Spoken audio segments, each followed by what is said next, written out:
It's very అంటే difficult spot to be. I just wonder అండి, captaincy అన్నది coaching అన్నది it's a completely different set of ఇది కదండి, మైండ్ సెట్ కదా. బికాస్ ఒక క్యాప్టెన్గా ఉండడం, great player cannot be a great captain necessarily. In fact everybody classically చాలా క్లాసిక్గా రెఫర్ చేసే సచిన్ టెండూల్కర్ గారి వరల్డ్ లెజెండ్ ఆయన. అంతటి ఘనత సాధించిన ఆరా ఉన్న క్రికెటర్స్ కొద్దిమందే ఉన్నారు. అయినా కూడా క్యాప్టెన్సీ విషయంలో ఆయన అంత క్యాప్టెన్గా నిలుపుకోలేకపోయారనే ఒక భావన. Is that right? I right or I wrong? అంటే it depends on many factors అండి. మనకున్న రిసోర్సెస్, ఆ టైంలో మన ప్లేయర్స్ కూడా ఉండాలి, అందరు ఫిట్ ఉండాలి, ఆ రిసోర్సెస్ ఏమున్నాయో అవన్నీ. సో క్యాప్టెన్ స్ట్రాటజికలీ సౌండ్ ఉండాలి, టాక్టికలీ సౌండ్ ఉండాలి, ఇది వన్ ఆస్పెక్ట్. ఇంకోటి ఆయనకు రిసోర్సెస్, టీం కూడా ఆయన తగ్గట్టు ఉండి, కాంబినేషన్ ఉంది. సో దాంట్లో ఉంటుంది డిఫరెన్స్. మన తెలుగు రాష్ట్రాల్లో చాలామంది ఫైన్ ప్లేయర్స్ వచ్చారు. అరే తయారవుతున్నారని మన హైదరాబాద్ అబ్బాయి ఉన్నాడు సిరాజ్. సో అలాగా మనకి గతంలో కొంతమంది వచ్చి కనిపించకుండా వెళ్ళిపోయిన వాళ్ళు ఉన్నారు. కారణం ఏంటండి? ఈజ్ ఇట్ బికాస్ అంటే వాళ్ళ క్రికెట్ కెరియర్ అంతే అని అనుకోవాలా? ఆఫ్ కోర్స్ కనిపించట్లేదంటే ఆన్ ద ఫీల్డ్ కనిపించట్లేకపోవడం. నేను ఇప్పుడు Laxman garu one of the greatest stylish batsmen అని, హైదరాబాదీ స్టైలిష్ బ్యాట్స్మెన్ అని పేరు తెచ్చుకున్నారు. లక్ష్మణ్ గారిని ఇంకా ఆడితే బాగుండు అనే పాయింట్ వరకు వెళ్ళింది. బట్ సడన్లీ ఆయన సో ఎందుకు అవుతుంది ఇలా? అంటే అబ్రప్ట్ ఎండింగ్స్ ఎందుకు అవుతాయండి క్రికెట్ జర్నీస్లో? So Ambati Rayudu for example, he was playing very well అనుకుంటున్న టైంలో సమ్వేర్ షిఫ్ట్ అయిపోయింది మొత్తం. సో అలాగా నాకు తెలిసి ఇది తెలుగు వాళ్ళకే ఒక్కటే సపరేట్ అని లేదండి. యాజ్ అ క్రికెటర్గా అది మన తెలుగుకే వర్తించదు, ఎవరికైనా ఉంటుంది. కాకపోతే ఏంటంటే ఒకసారి సస్టైన్ అయిన ఫస్ట్ ఏంటంటే ఒకసారి ఇండియా ఆడినంటే వాళ్ళ వాల్యూ కిందికి పైకి అనేది ఏముండదు.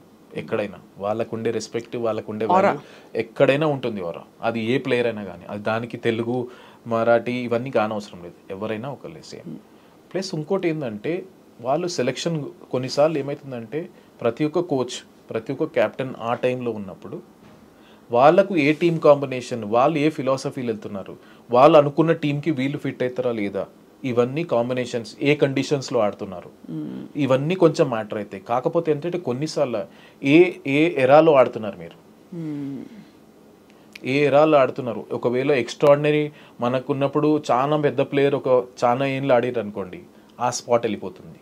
So it depends on what are the spots available, how the captain and coach are seeing it. ఇవన్నీ కొంచెం వేరియబుల్ ఫ్యాక్టర్స్ ఉంటాయండి దాంట్లో. సో దానికి మనకు తెలుగు వాళ్ళకి ఏం సంబంధం. In fact they are many people who are coming up good. ఇప్పుడా 100% కొన్ని నేమ్స్ చెప్పరా, so that everybody feels encouraged. ఇప్పుడు చూడండి, అంతకుముందు చూడండి, ఇప్పుడు మనకు తిలక్ వర్మ ఉన్నాడు, సిరాజ్ ఉన్నాడు, మనకి ఇప్పుడు ఆంధ్ర నుంచి చూస్తుంటే భరత్ ఆడిండు, నితేష్ రెడ్డి వస్తున్నాడు, వీళ్ళు అప్కమింగ్ వస్తున్నారు. ఇప్పుడు చూడండి, ఇప్పుడు మన హైదరాబాద్ టీమే మనకు బుచ్చిబాబులో ఫైనల్ వరకు వెళ్ళాం. అవును అవును. So that shows that we are doing well, we are progressing well. It's a matter of time we keep breaking those doors. అందుకే ఈ ఐపీఎల్ అనేది మనకు చాలా ఇంపార్టెంట్, ఎందుకంటే దీంట్లో ఎక్స్పోజర్ వస్తుంది. రైట్ ఎక్స్పోజర్ వచ్చి అండ్ బహుశా కొత్త వేదికలు క్రియేట్ అయినట్టే కదండి. చాలా ఉన్నారు కదండి. ఇప్పుడు మీ విహారీ తీసుకోండి, అంతకుముందు మన తెలుగు ఆడే బ్రహ్మాండంగా ఆడాడు. So they are players. ఇప్పుడు కొత్త ప్లేయర్స్ అంటే ఆ బ్రేక్ త్రూ అనేది ఇప్పుడు ఇండియన్ టీమ్ 15 అంటే ఆ 15 ఇంతమందిలో కాంపిటీషన్ అయితే డెఫినెట్లీ ఉంటుంది. అవునండి, చాలా. So your job is to keep performing and keep breaking the doors, keep knocking the doors. How do you gain visibility in a team sport like this? How does one, ఇప్పుడు మీరు చాలా మంది upcoming players ఉన్నారు, national visibility రావడానికి ఏమిటి, what is that magic చెప్పండి? Thanks to BCCI అనాలి దీన్ని. ఎందుకంటే బీసీసీఐ సిస్టమ్ ఎలా మంచిది అంటే, ఇప్పుడు మీకు ఫస్ట్ క్లాస్ క్రికెట్ ఉంది, నార్మల్ రంజీ ట్రోఫీ ఉంటుంది, రంజీ ట్రోఫీలో పర్ఫామ్ చేసిన వాళ్ళకు నెక్స్ట్ లెవెల్లో సెలెక్ట్ చేస్తారు, తర్వాత ఇండియా ఏ ఉంటుంది. సో ఈ ప్రాసెస్ మొత్తంలో ప్రతి ఒక్క నేషనల్ సెలెక్టర్ వచ్చి మ్యాచ్ చూస్తుంటారు. మీ దగ్గర ఆ స్పార్క్ ఉంది, మీరు నెక్స్ట్ లెవెల్ వల్ల కెపాసిటీ ఉంటే డెఫినెట్లీ ఐడెంటిఫై చేస్తారు. ఒక బౌలర్ అయితే మాకు ఇండియన్ టీమ్ నెట్స్ కూడా తీసుకొస్తారు, ఆయన సెలెక్ట్ చేయకపోయినా just get that exposure to see ఆయన ఏమో ఆఫర్ చేయగలుగుతాడని. ఇప్పుడు దిలీప్ ట్రోఫీ అవుతుందండి, అంతమంది క్రికెటర్లు మన ఇంటర్నేషనల్ ప్లేయర్స్ కాకుండా ఇప్పుడు ఫస్ట్ క్లాస్ ప్లేయర్ కూడా చాలా మంది ఉన్నారు. సో ఇట్లాంటి టోర్నమెంట్లో పర్ఫామ్ చేస్తే you are in front of every one. Right. So system is there. ప్రతి ఒక్క మనం ఎంత కన్సిస్టెంట్గా ఆడి మనం ఎంత ముందుకు పోతున్నా కూడా ఆటోమేటిక్గా ఉంటుంది. కోచ్ దిలీప్ గారు, మీరు ఆబ్వియస్లీ కోచ్గా ఉంటూ అక్కడ అందరినీ మెంటర్ చేయాలి, దోస్తీ కూడా ఉంటుంది ఆన్ ఇట్స్ ఓన్.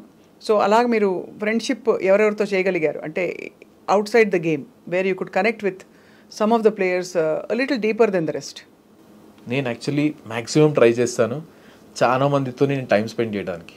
నేను ఎందుకంటే యాక్చువల్లీ ఎక్కువ జూనియర్స్తో టైం స్పెండ్ చేయాలని చూస్తాను.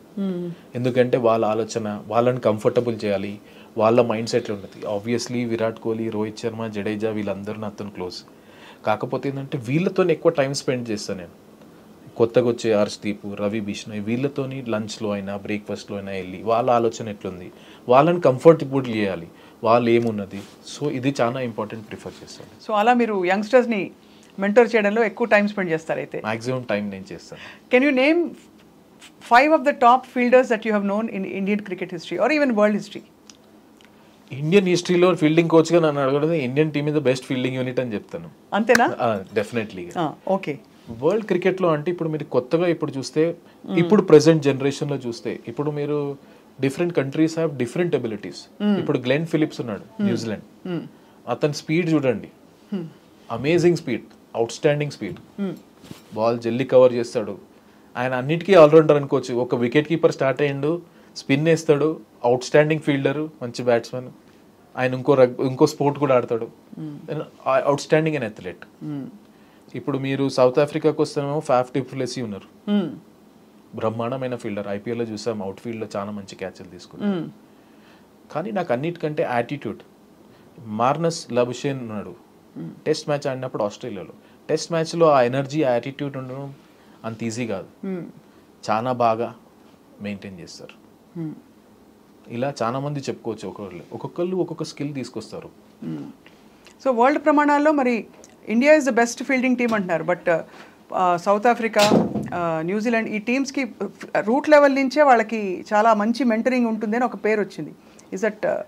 మెంటరింగ్ కంటే ఏంటంటే కొన్నిసార్లు వాళ్ళ కల్చర్, వాళ్ళ అథ్లెటిక్ ఎబిలిటీ. ఇప్పుడు ఏంటంటే ఇండియాలో చాలాసార్లు ఏంటంటే by young age they play only one sport, straight away cricket, football అలా ఆడతారు. బయట కంట్రీలో ఏంటంటే they are exposure to different sports is more చిన్నప్పటి నుంచి. సో దానివల్ల ఇంకేంటి ఏంటంటే వాళ్ళ ఇంకా మన జీన్స్ కూడా డిఫరెంట్ ఉంటాయి. కొన్నిసార్లు ఏ ప్లేసెస్ నుంచి వస్తారు, బట్ డిఫరెంట్ స్ట్రాంగ్ ఉంటారు కొంతమంది. So they genetically different personalities. మనతో స్కిల్ లెవెల్లో చూస్తుంటే మనం చాలా హై ఉన్నది. ఇప్పుడు ఆ ఫిట్నెస్ అవేర్నెస్ రావడం వల్ల వీఆర్ రైట్ అప్ దేర్. ఇప్పుడు లాస్ట్ 2 వరల్డ్ కప్ చూసుకుంటే we are one of the best fielding unit. So fielding we are there. I'm happy that as a fielding unit మనం బీట్ చేస్తున్నాం. బ్యాటింగ్ బౌలింగ్లో ఎప్పటి నుంచో స్టార్స్ ఉన్నారు కాబట్టి ఈ పైకి వెళ్ళడం వల్ల యాజ్ అ యూనిట్ మనం మంచిగా అనిపిస్తుంది. మొన్నటి T20 గెలుపుకి ముందు వరకు దాదాపు, అంటే ఇది ఫ్యాన్స్ అన్నమాట, నేను with reference I'm saying this, Kohli అన్ని మ్యాచెస్లో దాదాపు ఫ్లాప్ అయ్యారని. బట్ రోహిత్ శర్మ ఎంతవరకు సపోర్ట్ ఇచ్చారండి ఆయనకు అండగా నిలవడం ఇన్ టర్మ్స్ ఆఫ్ 100%. 100%.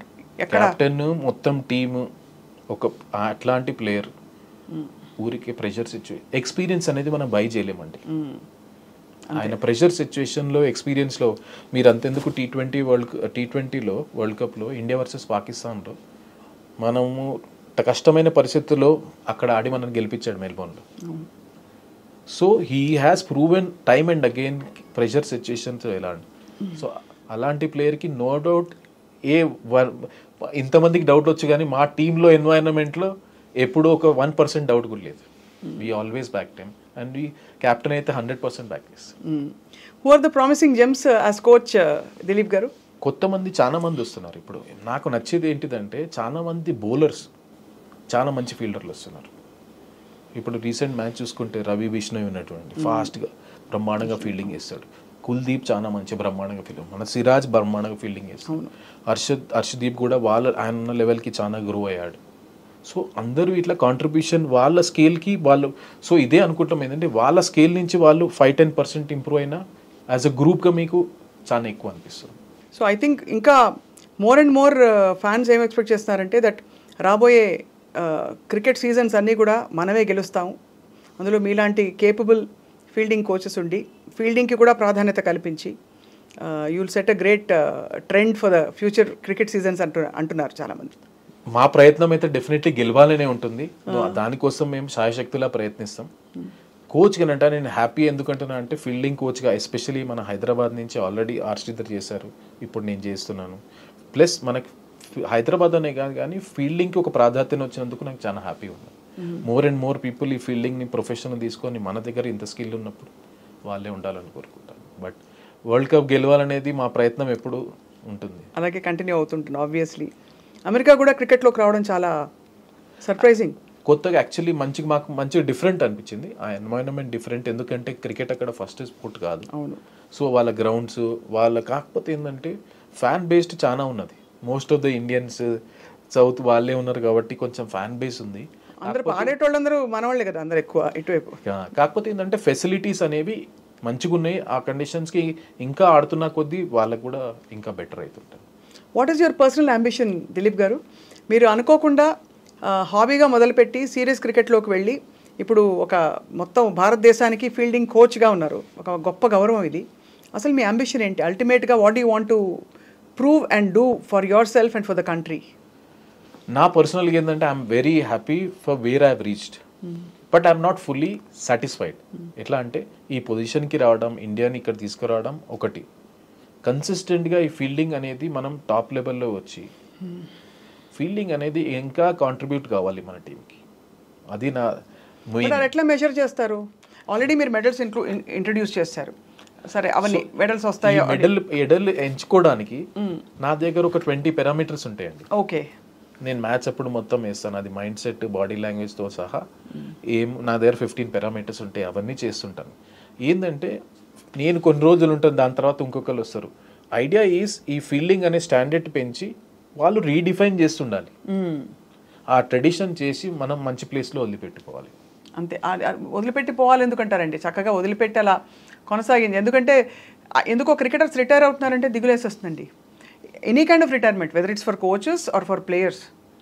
మొన్న కూడా when so many players started last few ఇయర్స్లో కొంచెం తప్పుకుంటున్న వాళ్ళని చూస్తూ ప్రతి ఒక్కళ్ళకు టైం వస్తుంది. నన్ను అడిగితే మాత్రం బీసీసీఐ ఎప్పటివరకు నా సేవలు అనుకుంటే నేను ఎప్పుడూ ఇండియాకి నేను రెడీ ఉంటాను చేయడానికి నా సైడ్ నుంచి. ఎందుకంటే there is nothing proud then representing a country. అంతే, ఆబ్వియస్లీ. సో నేను వాళ్ళకి ఎప్పటివరకు నా అవసరం ఉంటుందో నేను ఎప్పుడూ చేస్తాను, నా సైడ్ నుంచి అవైలబుల్ ఉంటుంది. Other than cricket, what is your life Dilip garu? Actually మొత్తం క్రికెటే ఉంది లైఫ్. సినిమాలు కొంచెం నాకు మ్యూజిక్ అంటే ఇష్టం, కొంచెం నేను మ్యూజిక్ ఎక్కువ. ఎట్లాంటి మ్యూజిక్ వింటారు? అని డిఫరెంట్ టైప్ ఆఫ్ మ్యూజిక్ వింటాను. నాకు యాక్చువల్లీ ఏఆర్ రెహమాన్ అట్లాంటి స్లో సాంగ్స్ కూడా ఇష్టము, కొంచెం R&B రాక్ స్టార్ కూడా ఇష్టము. సో ఎక్కడ వచ్చినప్పుడు నేను కాన్సర్ట్కి వెళ్తాను, ఐ ఎంజాయ్. అండ్ ఇంకోటి ఏంటంటే నేను వేరే స్పోర్ట్ కూడా ఆడుతుంటాను, బేస్బాల్ ఆడతాను. యాక్చువల్లీ నేను బేస్బాల్ నేషనల్స్ కూడా ఆడాను. ఓ వావ్. అసలు అట్లా మీరు అమెరికాకి వెళ్ళినా కూడా హ్యాపీగా? నేను యాక్చువల్లీ మొన్న ఈసారి మ్యాచ్కి వెళ్ళినప్పుడు మేము యాంకీస్ యాక్చువల్ బేస్బాల్ మ్యాచ్ నేను లైవ్గా చూడగలిగాను. I felt so happy. ఎందుకంటే నేను కాలేజ్లో ఉన్నప్పుడు ఉస్మానియా యూనివర్సిటీ నుంచి నేను సాఫ్ట్ బాల్, దాని తర్వాత బేస్బాల్. ఏం చదివారు సార్ మీరు ఇక్కడ ఉస్మానియాలో? నేను మాది యూనివర్సిటీ కదా, నేను బీఎస్సీ కంప్యూటర్స్ కదా. ఓ కంప్యూటర్ సైన్స్ చదివారు, ఫీల్డింగ్ కోచ్గా ఉన్నారు, ఏఆర్ రెహమాన్ పాటలు వింటారు, బేస్బాల్ ఆడతారు. ఖతర్నాక్ కాంబినేషన్ అది. What about your family sir? మా ఫాదర్ ఉంటారు, మా గ్రాండ్ మదర్ వాళ్ళు కలిసి ఉంటారు. నేనైతే సింగిల్ ఇప్పటికి. You still single, ready to mingle అయితే. Too busy with cricket for the time being. Actually చెప్పాలంటే డిఫరెంట్ పాత్లో ఎలా అయిపోయిందంటే అది ప్రాసెస్ నడుచుకుని నా ఫోకస్ క్రికెట్ మీద ఉండే. సో మ్యారేజ్ అనేది కాలేకపోయింది. Never crossed your mind right now for now? అంటే నేను I'm pretty open for everything, see what happens. ఎందుకంటే I have a bigger thing in front of me. ఎందుకంటే Indian team coach, nothing can get bigger than this. So నా focus కొంచెం దాని మీద ఉంటుంది. అందులో మీరు అన్నీ తెంచుకుని దాటుకుంటూ దూకి వచ్చారు ఇంత స్టేజ్కి, అది ఎలా వదిలేసుకుంటారు? సో అందుకే ఆ బాధ్యతలన్నీ మా ఫాదర్కి వదిలేసాను. నేను I focus on my job. Coach మీరు ఏం తింటారు చెప్పరా మాకు కొంచెం? బికాస్ మేము కూడా మీ ఫిట్నెస్ బాటలో నడిచి, బికాస్ ఫీల్డింగ్ చేసినా చేయకపోయినా మేమందరం కూడా హెల్దీగా ఉండడానికి వాట్ ఈస్ యువర్? సో జనరల్గా అయితే నేను కొంచెం కార్బ్స్ అవాయిడ్ చేస్తానండి. అందరూ ఇదే అంటారండి, అసలు మజా అంతా అందులోనే వస్తుంది.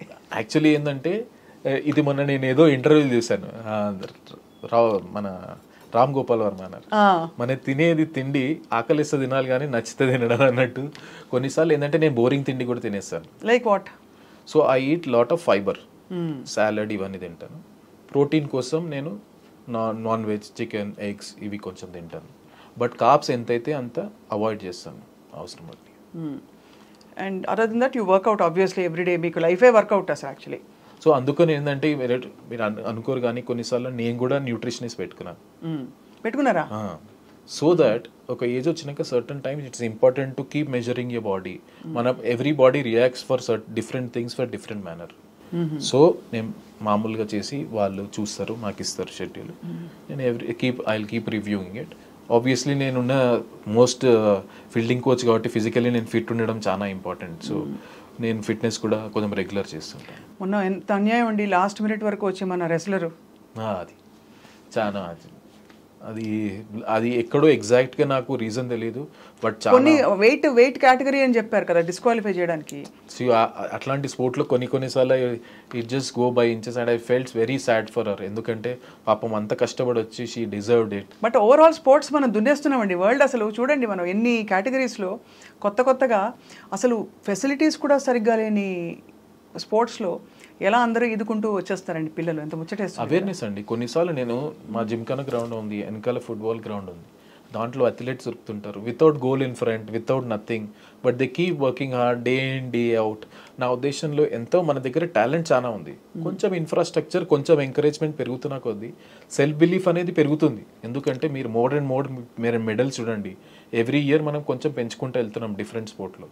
సో ఆ సెల్ఫ్ బిలీఫ్ అని వచ్చి ప్లస్ ఇన్ఫ్రాస్ట్రక్చర్ సైడ్ బైస్ కొంచెం డెవలప్ అయితే మనం అన్ని స్పోర్ట్లో చాలా ఇంకా మెడల్ తీసుకురావచ్చు. చాలా అవును, అబ్సల్యూట్లీ.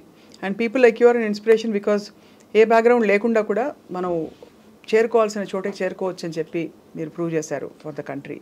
అది ఐఎమ్ బ్లెస్డ్. అండ్ యాక్చువల్లీ కొంచెం మనకు లక్ కూడా ఉండాలి, దేవుడు కూడా మనకు కలిసి ఉండాలి మన చోట్ల. కాకపోతే ఏంటంటే I always believe in simple thing is నా చేతిలో ఉన్నది keep working hard and leave less to God. మన చేతిలో ఉన్నది మనమైతే 100% చేయాలని నేను ఆలోచిస్తాను. సో ఫైనలీ దిలీప్ గారు, I always had this doubt. ఒక టీమ్ స్పోర్ట్కి, ఒక క్రికెట్ మ్యాచ్కి రెడీ అవుతూ అక్కడ మ్యాచ్ బయట రెడీగా ఉంది, మనకి ఫీల్డ్లోకి వెళ్ళబోతున్నారు. క్రికెట్ టీం గ్రీన్ రూమ్లో ఏం చేస్తారు సార్? దేవుడికి మొక్కుతారా, లేకపోతే వాళ్ళందరూ కలిసి హగ్ చేసుకుంటారా, ఇట్లా అంటారా, అట్లా అంటారా, ఏముంటుంది? What happens in the green room just before the beginning of a match? Actually opposite అండి. అవునా? ఆపోజిట్ అవుతుంది. ఎందుకంటే మ్యాచ్ ముందట రోజు ఏం ప్రిపరేషన్ కావాలని అన్నీ చేసేస్తాం యాజ్ అ కోచ్గా. మేము టాక్టిక్ స్ట్రాటజీ ఏమైనా డిస్కషన్ చేసుకోవాలన్నా అన్నీ చేసుకుంటాం. On a match day it's players day, we take a back seat. ఎవరి ఇండివిజువల్ ప్రిపరేషన్ వాళ్ళకు ఉంటుంది. కొంతమంది కామ్గా ఉండాలనుకుంటారు, కొంతమంది వేరే వాళ్ళతో మాట్లాడాలనుకుంటారు, కొంతమంది లైట్లో వెళ్ళి బయట కూర్చోవాలనుకుంటారు. So everybody has different ways. So we take a back seat on that day. మీకేం కావాలనేది ప్రొవైడ్ చేస్తాం. We're there to help you. You also monitor what they eat and all that sir. అంటే ఇంత తినద్దు, దానికి మన ఎస్ఎన్సీ ఉంటాడు, వాళ్ళతో చెప్తారు కదా మీరు, మంచి చెడు చెప్పాలి కదండి మీరే కోచ్. సో వాళ్ళు ఏంటంటే ఈ లెవెల్లో వచ్చినప్పుడు ఏమవుతుంది, వాళ్ళకు అండర్స్టాండింగ్ ఉంటుంది ఏది వాళ్ళకి హెల్తీ, ఏది నాకు హెల్తీ. ప్లస్ ఇంకా మా ఎస్ఎన్సీ ఉంటారు, స్పోర్ట్స్ సైన్స్ టీం ఉంటుంది, వాళ్ళు అక్కడ పెట్టే బఫే వాళ్ళతో మాట్లాడి what is best for the team అనేది వాళ్ళు చూస్తారు. బాబోయ్, కానీ ప్రతిసారి అంత ఫేమ్ వచ్చి మామూలుగా ఊరికే రాదు. ప్రతి మ్యాచ్ ముందు the same round of tension అనండి, ప్రిపేర్డ్నెస్ అనండి, everything has to happen. So I think that is why we have to salute that people. ఈ కాలంలో ఎవరైతే 10 years ఆడారు, మీరు జస్ప్రీత్ బుమ్రాని తీసుకోండి, విరాట్ కోహ్లీని తీసుకోండి, రోహిత్ శర్మని తీసుకోండి, అశ్విన్ని తీసుకోండి, జడేజాని తీసుకోండి, ఎవరైతే ఈ 10 years ఆడిన క్రికెటర్స్ ఉన్నారో వాళ్ళని హ్యాట్స్ ఆఫ్ చెప్పాలి. ఎందుకంటే అన్ని ఫార్మాట్లో అంత ఈజీ కాదు. Day in day after keep performing in a country like where everybody expects you to perform every day and win every day. So వాళ్ళు 10 years ఆడారంటే నిజంగా సెల్యూట్ చెప్పాలి. No, salute to all the sportsmen in the country, sportswomen in the country also, of course I include that, and salute to all the people who cross their barriers and who have reached like you have. Thanks, thank you. It's a wonderful interaction with you, Dilip garu. My pleasure అండి. మిమ్మల్ని తెలుసుకోవడం మాకు చాలా సంతోషంగా ఉంది ఇవాళ. నేను actually share చేసుకోవడంలో నాకు ఆనందమైంది. ఎందుకంటే దీనిలో చూసి చాలా తెలుగు వాళ్ళు బిలీవ్ చేయాలి ఏంటంటే తెలుగు అనేది బ్యారియర్ కాదు. మనం బిలీవ్ చేసి it's all about end of the day అక్కడికి వెళ్ళినాక మన స్కిల్లే పనిచేస్తుంది. ఏదో కొంచెం పాలిటిక్స్, రీజనల్ పాలిటిక్స్ అవన్నీ అంటారు కదండి, అవన్నీ నిజంగా అదంటారా క్రికెట్లో? Any sport for that matter. ఒకటి చెప్పాలంటే ఎవ్రీ ఆర్గనైజేషన్ ఒక సిస్టమ్ ఉంటుందండి, ప్రతి ఒక్క సిస్టమ్. ఇప్పుడు నేను ఆ డెసిషన్ మేకింగ్ పోస్ట్లో లేను, అడ్మినిస్ట్రేషన్ ఎలా నడవాలి అనేది. అవును. కాకపోతే ఒకటి చెప్తాను, మీరు కష్టపడి హార్డ్ వర్క్ చేసి కన్సిస్టెంట్గా మీరు పర్ఫామ్ చేసి keep doing it, your chances will come. అంతే, డెఫినెట్లీ వస్తుంది. దానికి మీకు వేరే దానికి సంబంధమే లేదు, కానీ చేస్తుండాలి. ప్యారలల్గా మీరు చదువుకున్నారు, అలా చదువుకోమని చెప్తారా పిల్లలకి, క్రికెటే లైఫ్ అని పెట్టేమని చెప్తారా? నా ఉద్దేశంలో ఒక స్టేజ్ వచ్చినాక especially once you have reached around 20 years, ఆ 20-21 వచ్చినాక మీకు సెకండ్ ఆప్షన్ అనేది ఉండాలి డెఫినెట్లీ. ప్లస్ మీరు ఎంత క్రికెట్లో ఎక్సెల్ అయినా కొంచెం చదువు బ్యాక్గ్రౌండ్ ఉంటే అడ్వాంటేజ్ ఏంటంటే you will handle many things well. అది ఇప్పుడు రేపు ఎల్లుండి మీకు ఇంటర్వ్యూ చేయాల్సి వస్తుంది, ఎక్కడైనా మాట్లాడాల్సి వస్తుంది, మీ general lifestyle, how you behave with others, ఇవన్నీ కొంచెం ఎడ్యుకేషన్ హెల్ప్ చేస్తుంది. నన్ను అడిగితే డెఫినెట్లీ ఒక ఎడ్యుకేషన్ అనేది చాలా important along with cricket. Only ఏంటంటే ఆ బ్యాలెన్స్ చేయాలి. నేను క్రికెట్ ఆడుతున్నాను చదువుకోలేకపోతున్నాను అనేది excuse. But if you manage your time really well you can do both. మన వాళ్ళందరూ బాగా చదువుకున్నారు కదండి, all are cricketers are all. మీరు కుంబ్లే చూడండి, శ్రీనాథ్ చూడండి, రాహుల్ ద్రావిడ్ చూడండి, అందరూ చదువుకున్న వాళ్ళు. అవును. సో ఆ బ్యాలెన్స్ చేసుకోవాలి మెయిన్ ఇంపార్టెంట్, ఎందుకంటే ఎడ్యుకేషన్ చాలా ఇంపార్టెంట్. మీ ఆల్ టైమ్ ఫేవరెట్ ఎవరు sir? Before we wind up, last question. All time favourite as a player, cricketer ఒక్క పేరే. నాకైతే ఇష్టం, చిన్నప్పటి నుంచి నేను చూసింది ఏంటంటే సచిన్ టెండూల్కర్ అండి. అవునా? నాకు చాలా ఇష్టం, ఎందుకంటే నేను ఇంట్లో పోస్టర్లు పెట్టుకొని చూసేటోని. ఎందుకంటే టీవీలో అప్పుడు వన్డే క్రికెట్ వస్తుండే కదా. అవునవును. నేను సచిన్ టెండూల్కర్ ఎందుకు నేను అప్పుడు గ్రేట్ అనుకుంటున్నానంటే అప్పుడు ఇంతమంది ప్లేయర్ లేకపోతుండే. నాకు తెలిసి చాలా మంది టీవీ సచిన్ అవుట్ కాగానే బంద్ చేస్తుండే. So he had carried burden of whole country for so long. అవును. అండ్ టీవీలో చూసి దట్ ఈస్ వాట్ అనిపిస్తుంది నాకు. నేను మొన్న వరల్డ్ కప్ లో, వన్డే వరల్డ్ కప్ లో సచిన్ ని డైరెక్ట్ చూసాను ఇట్లా. అవునా? అనిపించింది. సో థ్రిల్, కలిసి ఫోటో దిగాను. అది లైక్ ఫ్రేమ్ ఫోటో అనుకోవాలి lifelong. So it was so special to me. నా ఉద్దేశంలో నేను ఎప్పుడైతే స్టార్ట్ చేశానో cricket, for me Sachin Tendulkar was the icon. అంటే for people who know cricket or don't know cricket, ఒక ప్రాడిజీకి ఉండవలసిన లక్షణాలు సచిన్ గారిలో కనిపిస్తాయి. ఐ డోంట్ నో, మీరు ప్లేయింగ్ పాయింట్ ఆఫ్ వ్యూ నుంచి మీలాంటి ఎక్స్పర్ట్స్ చెప్పాలి sir. But for all of us, చాలామంది గ్రేట్ ప్లేయర్స్ ఉన్నా కూడా సచిన్ టెండూల్కర్ గారు అనగానే ఒక అదే అండి, ఆయన ఆరా మెయింటైన్ చేశారు. ప్లస్ ఏంటంటే ఆ రెస్పెక్ట్ కూడా ఏంటంటే ఎన్నో టఫ్ మ్యాచ్లు ఆయన గెలిపించాడు, సింగిల్ హ్యాండెడ్గా పర్ఫామ్ చేశాడు, డిఫరెంట్ కంట్రీలో ఆడాడు. Plus over a long period ఇవంతా సక్సెస్ అయిపోయినాక కూడా when you meet as a human being, he has a very down to earth. He maintained himself so well. I just wonder what makes a cricketer retire. నేను retire అవుతా ఎందుకు చెప్తారా? ఏజా, లేకపోతే ఇంకా చాలా ఎబ్బా అనిపిస్తుందా? అంత మంచిగా ఆడుతూ ఎందుకు రిటైర్ అవుతారు అసలు? ప్రతి ఒక్కళ్ళ బాడీ వాళ్ళకే తెలుస్తుందండి. ఎందుకంటే ఒక ఇంటర్నేషనల్ ఆడాలంటే ఆ లెవెల్ ఎక్స్పెక్టేషన్స్ వేరే ఉంటాయండి. ఎందుకంటే ఉట్టి సపోజ్ బ్యాటింగ్ అనుకుంటాం, బ్యాటింగ్ ఒక్కటే సరిపోతుంది కదా, దాని తర్వాత ఫీల్డింగ్ చేయాల్సి వస్తుంది అన్న వాళ్ళు. So everybody knows their body so well, వాళ్ళకి తెలుస్తుంది ఏ time which is I'm I able to give my 100% to the team అని తెలుసుకోవాలి. నాట్, వాళ్ళకి తెలుస్తుంది. That's when they take that decision. Oh, now it's clear. అందులో ఫీల్డింగ్ అంటే మరి చాలా స్టామినా కావాలి. కొంతమంది అనుకుంటారంటే ఓవరాల్ గా ఎప్పుడైతే వాళ్ళకి అనిపిస్తుంది. So that is why they take that. But anyway, మీరు you're on a path which will last for a while.